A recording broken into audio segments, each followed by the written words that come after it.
Hello, welcome to the Superhero Show, a weekly roundup of all the biggest superhero news right here on IGN. I'm Daniel, and this is Chris, and I believe you've got the first story. I do. The first story is Batman vs Superman. This news came out about a week ago, but it's been rolling on all week. Batman vs Superman isn't coming out next summer. It was due to hit screens on July 17, 2015, but it's now been pushed back to May 6, 2016. It's a whole year. A full 10 months, which is kind of disappointing, really. I was looking forward to seeing this sooner rather than later. You could kind of see this happening, I think. It was a massive project to saddle themselves with. I think it needs a little bit more planning, a lot of casting going on. I think you've got to maybe educate a lot of people with it as well before springing it on them. Also gives you a little bit distance from Nolan's Batman. I mean, there's been lots of different rumours as to why it's happened. Initially, people said it was because Ben Affleck had injured himself and hurt his leg. Yeah. The studio came out and kind of quashed that by actually saying that the filmmakers needed more time to realise their vision fully, given the complex visual nature of the story. So they were putting it down to the effects and such. But this has had ramifications, hasn't it? Yes, it has. Well, I was just going to say that there were rumours as well that potentially Warner Brothers were going to reveal it to be the Justice League movie down the line, and it was going to give them more time to retool the script and make that happen. But I don't know, some cast... They should just, be patient. I'll put in the legwork. Well, I think some contract news came out this week that means that might not be the case, because Gal Gadot, who was cast as Wonder Woman, if you remember, a few weeks ago for this movie, she signed a 3-picture deal, and the 3 pictures they've said are Batman, Superman, Wonder Woman standalone movie, and Justice League. So at the moment, they're separate movies. Yeah.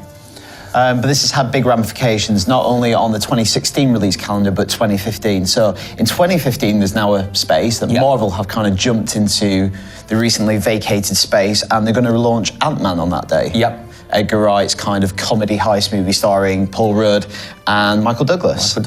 It's good that's finally got a release date, because the first time Edgar mentioned that to me was about 7 years ago now. Okay. And that's a long time for that to be gestated. He's just taking his time. Maybe too much time. But and that's going to go head-to-head with Peter Pan now, which has moved into the Batman-Superman slot for Warner Brothers. Peter Pan, kind of a superhero, probably not going to be in the Justice League. No. But so what does that mean for 2016? That means Batman vs Superman is going head-to-head against a as-yet unspecified Marvel movie. And have you got any idea what that might be? That's where you get concrete information right here on this show. I don't know, it's another one of the Phase 3 movies. Yeah. I guess the one that has credence at this time is Doctor Strange movie. Yeah. That's the one that it seems rumours are building up around that one. It's the one they're doing in-house. Probably Doctor Strange. Yeah. Be interesting to see that go head-to-head with Batman, Superman. Batman, Superman, massive recognition. Yeah, if I was Doctor Strange, I might move, to be honest. Yeah. But yeah, that's going to be interesting to see what happens on that front. There's also been more kind of Bat talk. Jennifer Garner's been talking about the Bat suit. If you remember, Kevin Smith saw it recently. Zack Snyder showed him a photo, and he said it was mind-bending and very different to the kind of, what did he say? Very different from the Matrixy X-Men Black Armor thing. She said she's seen the suit. It's unbelievably cool. It's a total reinvention. It looks great. But then again, she would say that, wouldn't she? She's married to Batman. He looks rubbish in it. He looks absolutely... Do you think he's wearing it around the house? It's mowing the lawn. People just really need to get used to Ben Affleck as Batman. He's just going to wear it for the next 2 years. Every public appearance. He can do whatever he wants. He's Ben Affleck. Can he, though? He couldn't do Daredevil very well. Fair enough, yeah, good point. Yeah, she's going to be complimentary. Yeah, of course. Yeah. More news on that one, as and when. I think you have some Hulk news, don't you, Daniel? So Mark Ruffalo has been at the Sundance Film Festival talking about what he can do with the Hulk. Now, the Hulk traditionally hasn't worked as a standalone movie. They've had 2 cracks at it. Mixed success. I kind of like the Ang Lee one more than most. I thought the Incredible Hulk one with Ed Norton was average, had moments. And he's talking about what he could do as a spin-off movie. And he's kind of saying if they did a spin-off movie, he would have more influence on it as an actor. Very hard to have influence on the project when you're part of a huge ensemble in the Avengers. And you're pretty much the least big star of that. Yeah, and I think he works well in the collective. But he's talking about how if he did a spin-off, he'd like it to tackle things like fracking, sustainability, practical and cost-effective environmental change. There you go, that's a superhero blockbuster for you right there. Has Mark Ruffalo gone mad? I don't know. If you've seen Now You See Me, you might think he might have. I think, fracking could be definitely a new supervillain. Yep. It's probably the biggest risk we're facing as a society today. He's the frack king. Although the Hulk would be also very good at fracking, one would imagine. But I really like the Hulk as a character. I collected Hulk comics when I was younger. I love the TV series. I love the made-for-TV movies with like Thor and Daredevil. It's one of my first experiences of the Marvel Universe. But I have to admit, on the big screen, I think he works better in that ensemble. Yeah. Or, the only time it's worked has been that kind of more long-form narrative where it's like a series of him being a wandering kind of angel. Yeah, you don't want to see too much of the Hulk, I think. No. He should be, shock and awe. It's impact, isn't he? Yeah, exactly. Well, that's why he worked so well at the end of the Avengers, when he just turns up, and that was one of the best bits in the movie for me. We'll see, but I think we all agreed that Ruffalo is the best kind of big screen incarnation yet, so he deserves a chance to have his own standalone. Whether it's the fracking Hulk. I want the fracking Hulk. He's also been talking about the Avengers Age of Ultron, actually. He's obviously read the script, and he told the Hollywood Reporter, it's better, it's cooler, it's more awesome. It's more awesomer, he said, which isn't even a word. But that sounds very much like Hulk diction. It is more awesomer.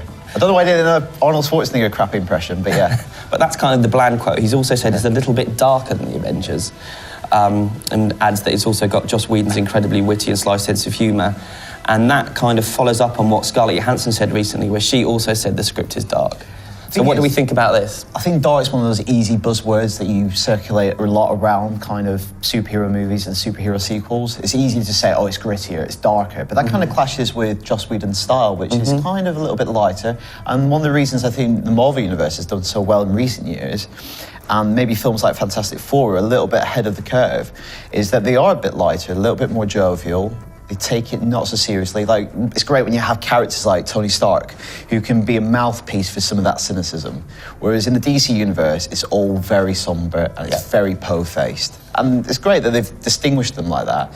So hopefully darker means the stakes are a bit higher rather than a big kind of tonal shift. Yeah, I don't think we're talking Chris Nolan dark, are we? But in the same way that maybe Iron Man 3 addressed kind of the darkness that hit Tony Stark after the events of the Avengers. I guess there'll be some fallout from that in this film, and it needs a scary, nasty, unpleasant villain who does some really bad things. I think to up the stakes, because the villain was a bit unclear really in the Avengers, I thought. Yeah. So keep it light, Joss. Keep it light. Exactly. I think you've got some Stan Lee news. Yeah, Stan Lee, creator of so many iconic Marvel heroes, is not in Guardians of the Galaxy as a cameo. But this should come as probably no great surprise. He's not made cameos in films where he's not created the character before, like Ghost Rider. He's not in the Ghost Rider movies.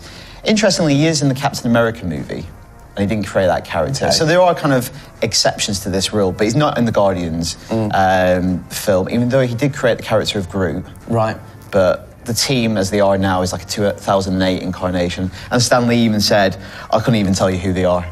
So there you go, Stan Lee, right on message. But speaking of cameos, Samuel L. Jackson, his contract's nearly up with Marvel. He played a larger part in the Avengers, but he's cameoed in a lot of the movies. Do you remember what a big deal it was when he signed that 9-picture deal? Yeah. And it was so unique in the world of movies. Yeah. It's gone by really quickly, hasn't it? It has. So he's done 6 pictures so far. His 7th is Avengers Age of Ultron, and he's only got 2 left. He says, I'm running out of Marvel pictures unless they extend my contract. Yeah. But he said he would be interested in extending it if they were, so... Yeah. And he's not popped up in the TV series yet, S.H.I.E.L.D.? No, but there is talk of him doing that. But he that wouldn't be part of the bigger deal that he signed, so I think that's another deal. And I don't think he'd ever get a standalone movie, really. No. I don't think it's the interest. No. But I'm sure that'll happen, if we're honest. What else have we got? I've got some fantastic forecasting news. There's a lot of this circulating at the moment because it seems like there's an imminent announcement. Yeah, so I guess a lot of people have been going into audition for the Fantastic Four reboot. Actors that have been apparently reading for the role of Reed Richards include Miles Teller, who was in The Spectacular Now, which I saw recently. He's really quite young, good. though, isn't he, for Reed Richards? He is young, but he's really... I don't know if that tells you a lot about the project overall. I mean, everyone they're talking to is either young or looks young, though. He's great, though. He's very baby Fantastic Four. It's like the baby Muppets. He's very charismatic, though. I could see him pulling off.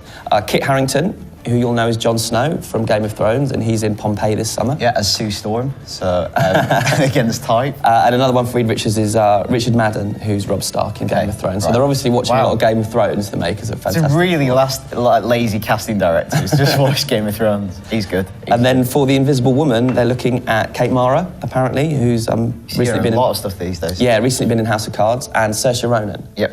Fantastic actress who was nearly in Avengers Age of Ultron, wasn't she? Right. Reading for Scarlet Witch. Oh, okay, yeah. And then, that changed. So she's on their radar. Yeah, and apparently the only person they're talking to for Johnny Storm is Michael B. Jordan. Yeah, okay. Who's a great actor, I think all agree. He's been associated with that role for quite a while now, hasn't he? And then finally, Ben Grimm, no word on who's going to play the Thing at the moment, although Terry Crews has said he wants it, but... Of course he does. Why wouldn't he want it? It'd be the best thing that ever happened to him. Yeah. I think they should go CGI this time around. I think the technology's a bit there. I think the suit... I thought it was good at the time, and it was interesting they did have that real-life character, but I think you've got to go CGI now. Yeah, agreed.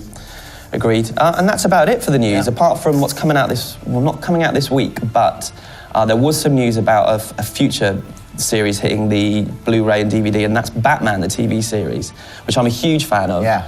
And it's never been on home entertainment, I believe. So that's because of some sort of legal issues there's been behind the scenes. They finally sorted all that out, and they made an announcement this week via Conan O'Brien. That's where I make all my announcements. Saying that it's all been sorted out and it'll hit shelves this year. Although there's no exact release date, pricing or special features, but there's talk about Adam West and Burt Ward doing some commentaries, which I'm all over. Cool, and so that's it for the very first episode of the Superhero Show. We hope you enjoyed it, and we'd like to get your feedback and any questions you might have, and maybe if you've got any suggestions for who could play the Fantastic Four, let us know. The address to write to is IGN_UKfeedback@IGN.com. And that's it. Thanks for watching, and tune in next week.